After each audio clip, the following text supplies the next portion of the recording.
Hello everyone, how are you all? Myself Nurullah Azhari and you have started watching Nurify Physics. Before moving to the lecture, if you are new in this channel, make sure you have subscribed and don't forget to hit the bell icon so that you will never miss an update from this channel. Okay, without any further delay, let's get started. तो हम लोगों ने AMU के 11 science और diploma का जो entrance exam होता है उसके लिए प्रीवियस ईयर के क्वेश्चंस को करना शुरू किया था। तो मोशन सबसे पहले हम लोगों ने चैप्टर पकड़ा था, प्रीवियस ईयर का क्वेश्चन चैप्टर वाइज। तो चैप्टर वाइज में सबसे पहले किस चैप्टर को पकड़ा था? मोशन को। मोशन का एक पार्ट आ चुका है जो कि प्लेलिस्ट में है ना। AMU के प्रीवियस ईयर क्वेश्चन का एक प्लेलिस्ट होगा, वहाँ पर मौजूद है। आज हम लोग पार्ट 2 करने जा रहे हैं। पार्ट 1 में 5 क्वेश्चंस को किया था, तो आज क्वेश्चन नंबर 6 से शुरू करेंगे, ठीक है।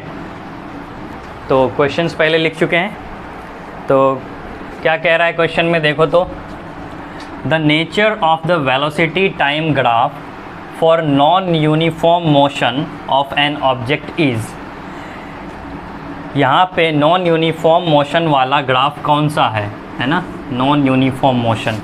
सबसे पहले हम लोगों को समझना होगा कि नॉन यूनिफॉर्म मोशन क्या होता है। जब हम लोग बराबर टाइम इंटरवल में है ना अनइक्वल डिस्टेंस या डिस्प्लेसमेंट कवर करते हैं तो उसको क्या बोलते हैं हम लोग? नॉन यूनिफॉर्म मोशन बोलते हैं। यूनिफॉर्म किसको बोलते हैं?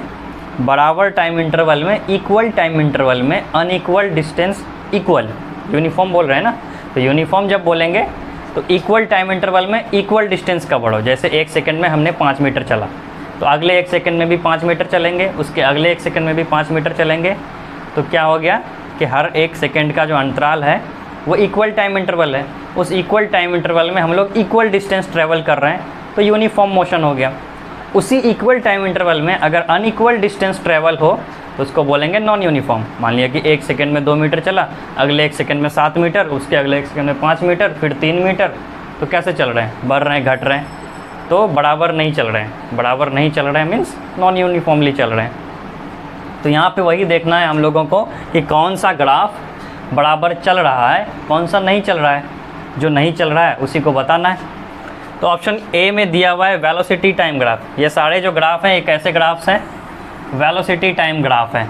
तो ऑप्शन ए में हमारा क्या है?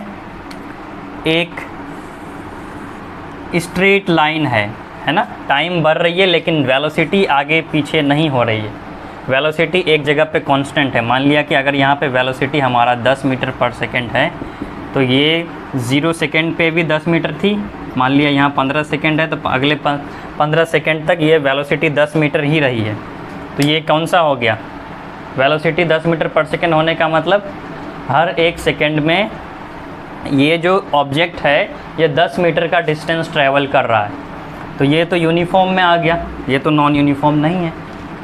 चलिए अगला देखते हैं। अगला क्या कह रहा है? वेलोसिटी टाइम ग्राफ हमारा दिया हुआ है। ये जो है वेलोसिटी इंक्रीज़ कर रही है यहाँ पे, है ना, कॉन्स्टेंटली वेलोसिटी इंक्रीज़ कर रही है। तो यहाँ पे एक्सेलरेशन होगा। अब जहाँ पे एक्सेलरेशन होगा वहाँ पे यूनिफॉर्म मोशन की बात नहीं होगी, वो नॉन यूनिफॉर्म में आ गया, है ना। Acceleration means equal time interval में बढ़ रहा है, वो वेलोसिटी उसकी बढ़ रही है। यहाँ से वेलोसिटी घटनी शुरू हुई है, यहाँ से डिसलेरेशन हो गया, रिटार्डेशन हो गया, फिर एक्सेलरेशन, फिर रिटार्डेशन। तो ये नॉन यूनिफॉर्म में आ गया। यहाँ पे ऑप्शन सी जो देख रहे हैं, यहाँ भी हमारा ग्राफ इंक्रीजिंग पे है, वेलोसिटी इंक्रीज़ कर रही है। मान लिया यहाँ पे 15 मीटर पर सेकेंड वेलोसिटी थी, 15 मीटर पर सेकेंड से वेलोसिटी बढ़ना शुरू हुआ, फिर बढ़ते बढ़ते बढ़ते बढ़ते कुछ बढ़ गया होगा। ये 30 मान लेते हैं, यहाँ पे 30 मीटर पर सेकेंड है। तो ये 15 से 30 कैसे गया? बढ़ते बढ़ते गया, टाइम भी बढ़ा। 0 सेकेंड पे ये 15 मीटर पर सेकेंड। जब हम लोगों ने नापना शुरू किया, ग्राफ बनाना जब शुरू किया, तब ये 15 मीटर पर सेकेंड पे चल रही थी गाड़ी, ठीक है। और जब किसी एक फिक्स टाइम इंटरवल में गया, मान लिया 10 सेकेंड बाद, तो ये गाड़ी 30 मीटर पर सेकेंड गई। तो वेलोसिटी बढ़ी है तभी तो गई, है ना। तो ये भी इंक्रीजिंग पे है। और जहाँ इंक्रीजिंग पे होगा वहाँ एक्सेलरेशन होगा, और जहाँ एक्सेलरेशन होगा वहाँ नॉन यूनिफॉर्म की बात होगी, यूनिफॉर्म मोशन नहीं होगा वहाँ। यूनिफॉर्म मोशन कहाँ होगा? जहाँ पे एक्सेलरेशन 0 हो। सेम केस यहाँ भी है, यहाँ भी एक्सेलरेशन है, वेलोसिटी इंक्रीज़ कर रही है, तो ये भी नॉन यूनिफॉर्म। तो इस ऑप्शन में इस क्वेश्चन में 3 नॉन यूनिफॉर्म है और पूछ रहा है the nature of velocity time graph for non uniform motion of N object is. तो इसका आंसर क्या हो जाएगा, ए बी एंड सी, तीनों आंसर होगा, है ना। ऑप्शन को पूछना चाहिए, सिंगल आंसर होता है ना, मल्टीपल चॉइस क्वेश्चन होते हैं एमयू में, नहीं ना। यहाँ पे यूनिफॉर्म पूछना चाहिए था, तब एक आंसर हो जाता है ना। हम लोग OMR पे एक ही तो टिक करते हैं। चलिए अगला क्वेश्चन देखेंगे।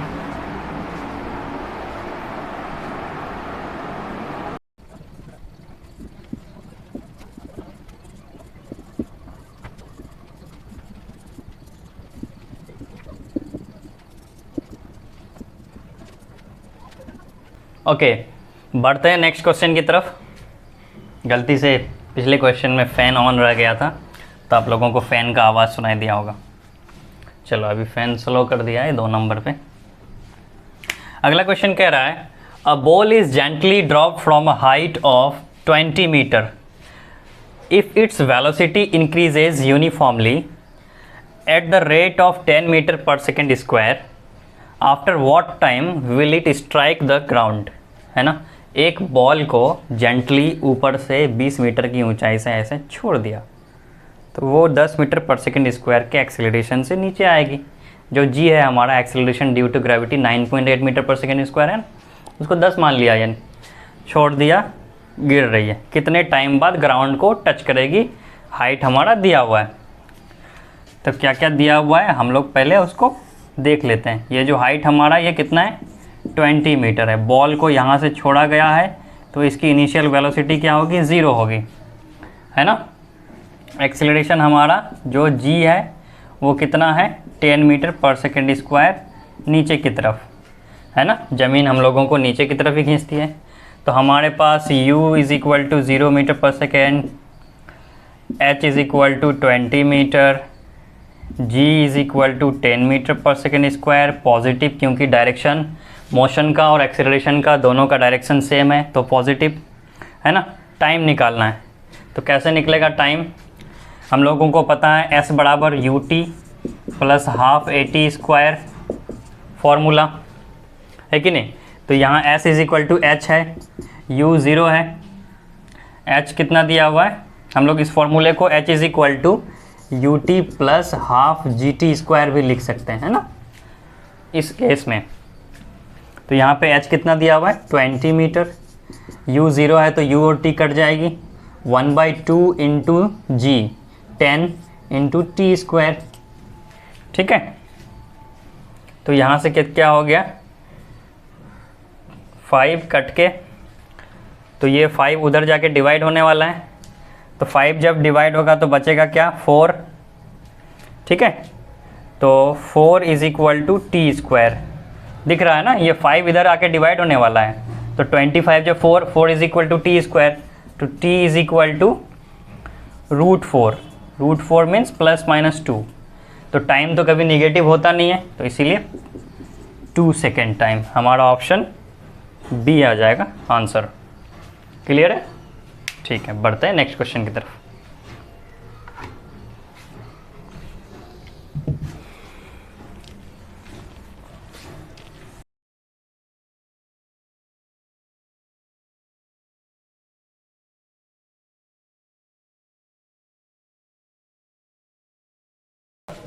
अगला क्वेश्चन कह रहा है which of the following can not be speed time graph of a body in motion.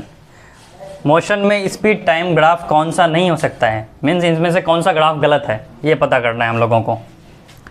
तो यहाँ पे क्या हो रही है, वेलोसिटी डिक्रीज़ कर रही है कम्प्लीटली, वेलोसिटी डिक्रीज़ करते करते करते करते करते ज़ीरो हो रही है ना। यहाँ पे सबसे ज़्यादा वेलोसिटी होगी क्योंकि इसका स्लॉप जो है सबसे ज़्यादा है। यहाँ पे भी वेलोसिटी टाइम ग्राफ का स्लॉप 0 है, यहाँ पे स्लॉप 0 होने का मतलब यहाँ पे वेलोसिटी कुछ टाइम के लिए, कुछ क्षण के लिए वेलोसिटी कांस्टेंट हुई है और फिर यहाँ से घटना शुरू हुई है ना। तो इसमें इस ग्राफ में क्या हो रहा है, वेलोसिटी डिक्रीज़ कर रही है। तो ये ग्राफ सही है, स्पीड टाइम ग्राफ या स्पीड टाइम ग्राफ या वेलोसिटी टाइम ग्राफ जो भी बोलें इसको। यहाँ पे क्या हो रहा है कि अगर इस ग्राफ का हम लोग कोई एक टाइम ले, किसी एक क्षण में देखें, मान लिया कि यहाँ पे टी डैश मान लिया इसको, ठीक है। तो टी डैश में जो देख रहे हैं तो एक वेलोसिटी यहाँ आ रही है इसके बराबर में, मान लिया इसको v1, एक वेलोसिटी यहाँ v2। तो एक टाइम पे हमारा दो वेलोसिटी नहीं हो सकता है ना, एक टाइम पे गाड़ी 10 मीटर पर सेकंड पे भी चले और 20 मीटर पर सेकंड पे भी चले, ऐसा हो सकता है? ऐसा पॉसिबल है? नहीं ना। तो एक टाइम पे दो मैग्नीट्यूड नहीं हो सकता वाई एक्सिस का, तो नहीं होगा ये ग्राफ, ये गलत है। इसमें वेलोसिटी डिक्रीज कर रही है कॉन्स्टेंटली, इसमें नॉन यूनिफॉर्मली वेलोसिटी डिक्रीज कर रही है, इसमें कॉन्स्टेंटली डिक्रीज कर रही है, इसमें वेलोसिटी इंक्रीज कर रही है। ये तीनों ग्राफ सही है, ये ग्राफ गलत क्यों है? क्योंकि इसमें एक टाइम पे दो अमाउंट आ रहा है। यूँ कहें तो टाइम पीछे आ रही है, यहाँ पे टाइम का कोई पॉइंट आ गए थे, मान लिया कि t1 मान लेते हैं यहाँ पे। अब t1 से टाइम पीछे आ रही है, टाइम कभी पीछे आ सकती है? नहीं, टाइम तो हमेशा आगे बढ़ते रहती है ना, तो टाइम कभी पीछे नहीं आ सकती। किसी ग्राफ में अगर दिख रहा है कि टाइम पीछे आ रही है तो उस ग्राफ को तुरंत गलत करना है, कोई और कॉन्सेप्ट लगाओ नहीं लगाओ, अगर टाइम पीछे आ रही है तो समझ जाओ ग्राफ गलत है। ये सबसे आसान तरीका है कि टाइम अगर पीछे आ रही है मीन्स ऐसा कोई ग्राफ है ना, यहाँ पे टी है, यहाँ पे कुछ भी है, ऐसे गया ऐसे हो गया, तो ये क्या हो गया? आगे तो बढ़ रही थी, बाद में फिर टाइम पीछे हो रही है, टाइम पीछे नहीं हो सकती, तो ये भी ग्राफ गलत। ठीक है, उम्मीद है समझ गए होगे। बढ़ेंगे अगले क्वेश्चन की तरफ।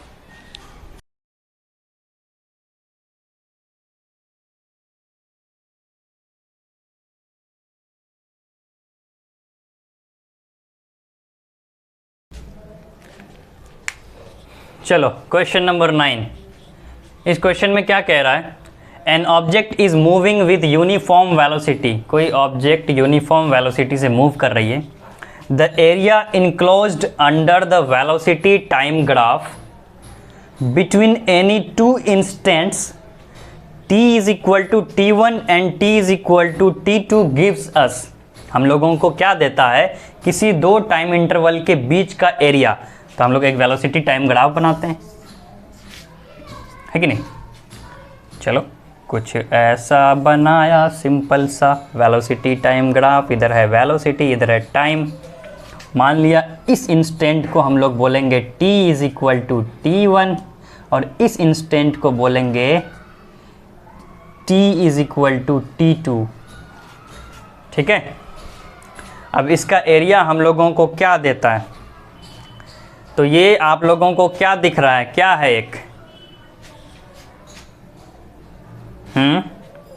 क्या है ये? चलो इसको तोड़ देते हैं और अच्छा करने के लिए। इस इंस्टेंट पे एक है हमारा रेक्टेंगल और दूसरा है ट्रायंगल। रेक्टेंगल और ट्रायंगल का एरिया मिलके क्या बनता है? तो इस रेक्टेंगल का एरिया निकालेंगे तो हम लोगों को लेंथ इंटू ब्रेथ करना पड़ेगा, means velocity into time. Velocity into time से डिस्प्लेसमेंट आता है, तो इतने एरिया से डिस्प्लेसमेंट आ गया। इस एरिया से भी half into base into height triangle का, यहाँ से भी बेस हमारा क्या है? टाइम है, हाइट वेलोसिटी है, टाइम इंटू वेलोसिटी डिस्प्लेसमेंट, है ना। तो वेलोसिटी टाइम ग्राफ का कैसा भी ग्राफ हो, उसके अंदर दो टाइम इंटरवल के बीच का जो इनक्लोज्ड एरिया होगा वो हमेशा हम लोगों को क्या देगा? डिस्प्लेसमेंट देगा। क्या देगा? डिस्प्लेसमेंट। वेलोसिटी टाइम ग्राफ का एरिया क्या देगा? डिस्प्लेसमेंट। तो जब भी हम लोगों को एरिया निकालने बोले किसी भी ग्राफ का, तो यहाँ पे वेलोसिटी टाइम ग्राफ था, इसका एरिया निकालने बोला, तो हम लोग क्या करेंगे? पहले टर्म को दूसरे टर्म से गुना कर देंगे। क्या करेंगे? गुना कर देंगे एरिया निकालने के लिए। वेलोसिटी को टाइम से गुना करेंगे तो क्या आएगा? डिस्प्लेसमेंट आएगा। अब यहीं पे स्पीड होता, स्पीड टाइम ग्राफ, तो स्पीड को टाइम से गुना कर देते, एरिया पूछता तो स्पीड को टाइम से गुना करते तो क्या आता? डिस्टेंस आता। एक्सीलरेशन रहता यहाँ पे, एक्सीलरेशन को टाइम से गुना करते तो क्या आता? वेलोसिटी आती, है कि नहीं। और पूछेगा कि स्लोप बताइए, है ना, दो टाइम इंटरवल के बीच का स्लोप क्या होगा किसी ग्राफ का। तो स्लोप के लिए हम लोगों को डिवाइड करना है first term divided by second term. हमेशा टाइम सेकंड में रहता है, इसीलिए first term divided by second term. तो वेलोसिटी टाइम ग्राफ में टाइम वाले में ही ऐसा करना है ना। अब पूछ दे कि वेलोसिटी और स्पीड का ग्राफ है तो वहाँ नहीं करना है ऐसा। तो वेलोसिटी और टाइम ग्राफ का स्लोप तो क्या करना है, डिवाइड करना है पहले टर्म को दूसरे टर्म से। तो पहले वेलोसिटी को टाइम से डिवाइड करेंगे तो क्या आएगा, एक्सेलरेशन आएगा। यहीं पे डिस्टेंस होता, टाइम से डिवाइड करते तो क्या आता, स्पीड आती है ना। डिस्प्लेसमेंट होता, डिस्प्लेसमेंट टाइम ग्राफ का स्लोप बताइए। तो डिस्प्लेसमेंट को क्या करना है, सिंपली डिवाइड करना है टाइम से, तो क्या आएगा, वेलोसिटी आएगी। समझ में आया। जहाँ भी स्लोप है, वीटी हो, एटी हो, एसटी हो, कोई भी तरह का ग्राफ हो, एक्सटी हो, जहाँ भी स्लोप पूछे तो डिवाइड करना है। स्लोप पूछे तो ये डैश हटा के डिवाइड करो। वेलोसिटी टाइम ग्राफ का स्लोप, एक्सेलरेशन टाइम ग्राफ का स्लोप जर्क है ना, क्या होता है, जर्क होता है। स्पीड टाइम ग्राफ का स्लोप कुछ नहीं, डिस्प्लेसमेंट टाइम ग्राफ का स्लोप वेलोसिटी। और एरिया पूछे तो गुना कर देना है, we T, x T, A T, ठीक है, एस टी, जो भी ग्राफ हो उसका एरिया अगर पूछे तो डैश हटाओ, गुना करो। क्या करो, गुना करो, मल्टीप्लाई करो। S T speed time graph का डिस्टेंस, वेलोसिटी टाइम ग्राफ का डिस्प्लेसमेंट, डिस्प्लेसमेंट टाइम ग्राफ का एरिया। डिस्प्लेसमेंट को टाइम से गुना करते हैं तो कुछ आता है, तो नथिंग, कुछ नहीं, है ना। एक्सेलरेशन को टाइम से गुना करते हैं तो वेलोसिटी। क्लियर है। अब इस ट्रिक से जितने भी एरिया और स्लोप के क्वेश्चंस आएंगे सारे को कर जाना है। चलिए,